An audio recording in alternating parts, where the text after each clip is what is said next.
That No, is no, I get that, but then doesn't that prove because why I'm explaining that point is just to slightly push back on, and it may not be the case because we're all, we're just trying to guess what's happening, but that it's not the fact that people are allowing Wagner through. It's not that Wagner just going through and that people are turning and joining Wagner. But in reality, the consolidated forces, there is going to be a fight between them, but it's going to be in Moscow where they're not spreading the forces out, where they're able to consolidate the army, and where you've got the greatest chance to win. Like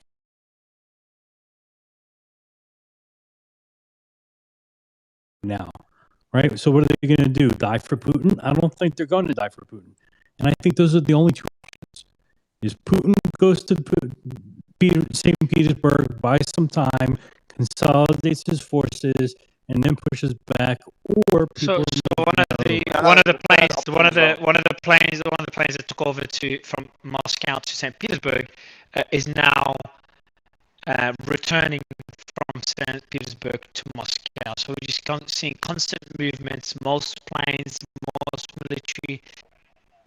Yeah, I think it's a bit noisy for me in the background, but Mario and everybody, I think the battle's going to be around Rostov-on-Don, because that's where Prigozhin and Wagner have their leverage. It's over those southern commanders, the nuclear capability, the reason why we haven't seen craft systems there. Those are all under Wagner control. And so until they actually wrestle back control of that and get few hours, they have been waiting for the arrival of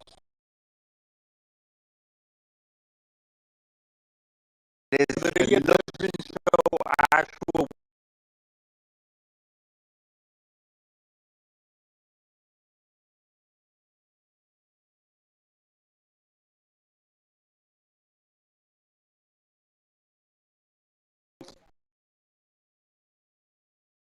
area, and to be honest, this kind of generally matches what we were expected. But I think a conflict at least very close to calling it game over. And if we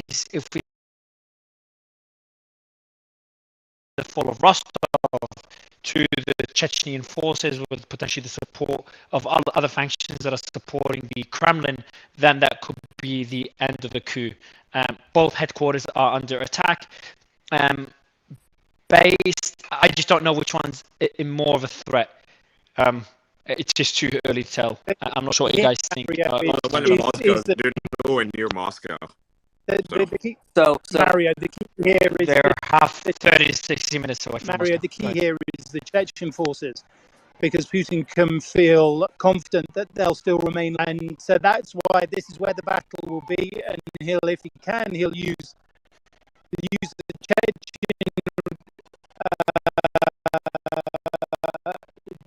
troops to control of Southern Command. Yeah, how loyal are the Chechen troops to Putin historically?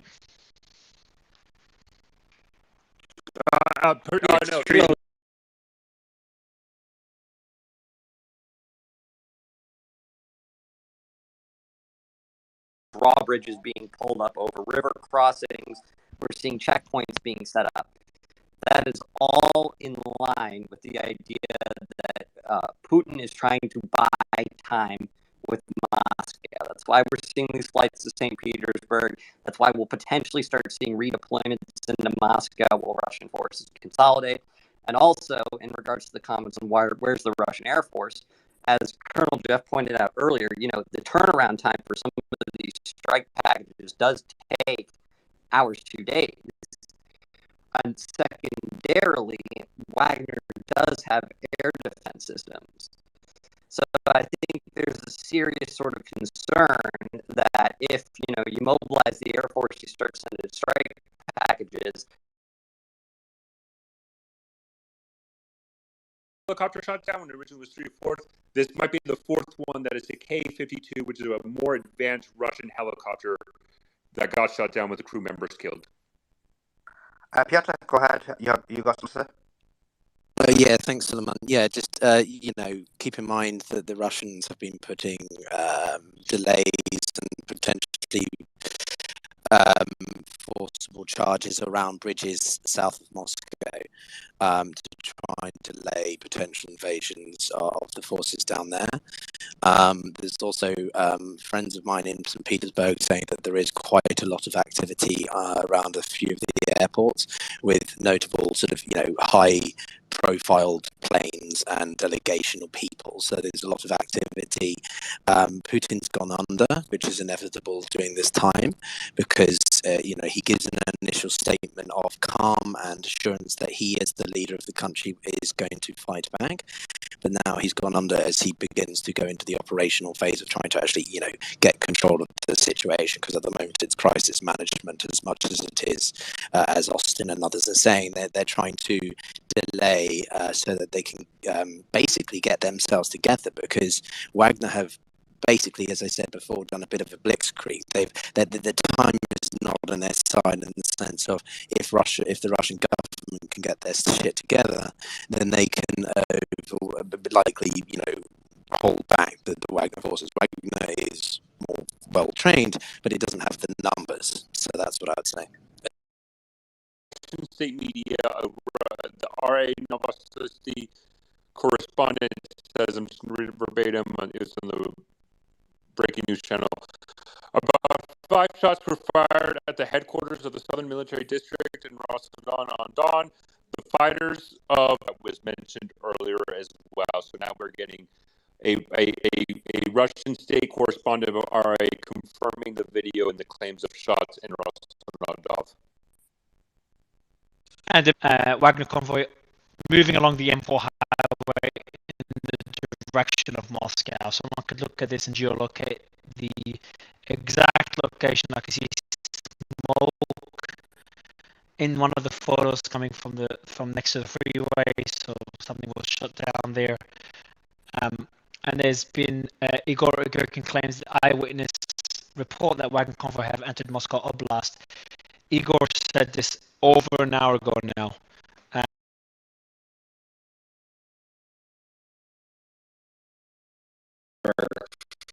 I mean, Russia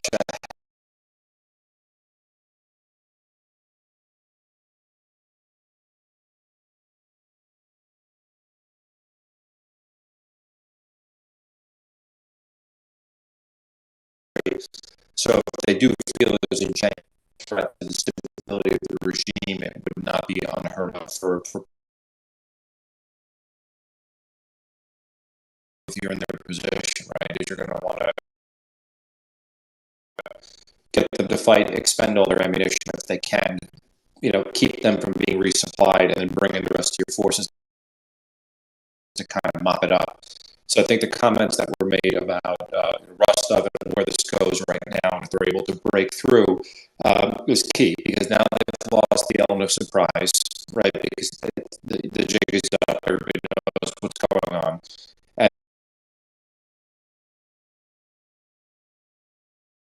Then they lose all their leverage, and then the Russian military, depending on who's still loyal to Putin, can move en masse, and that's with air power and all of the other systems that they have.